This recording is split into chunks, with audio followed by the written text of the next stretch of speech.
Even though KCI may be getting a facelift, some lawmakers are calling it actually a model other airports should follow. Lindsay Shively is live at KCI to explain this. Lindsay, good morning.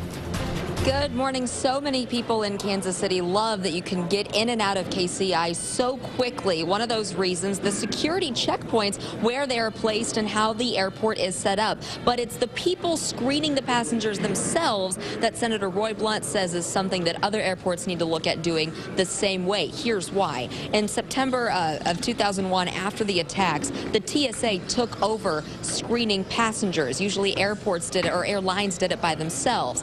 Federal workers in most airports are the ones that the TSA uses to do this. But in 17 airports across the country, Kansas City included, private companies are contracted to do those screenings. Why? For one thing, our airport and a lot of other smaller airports around the country are much more spread out. We have 3 terminals, and we don't have just a couple of big security checkpoints. We have 14 checkpoints because each airline has their own. That means with private workers, we can have a lot more part-time workers, which makes it a lot easier to shift them all around in these 14 points. It also makes it easier to hire and fire them, especially in these seasonal times where we have a lot more traffic or a lot less, so they are having the most efficient workforce possible. So this program for the TSA to contract out these workers is what Senator Roy Blunt wants other airports to take advantage of. Again, Kansas City, one of 17 airports that already does. And that layout is what makes it so great for that, even though that layout could be changing. Maybe the reason a lot of other bigger airports don't have private screeners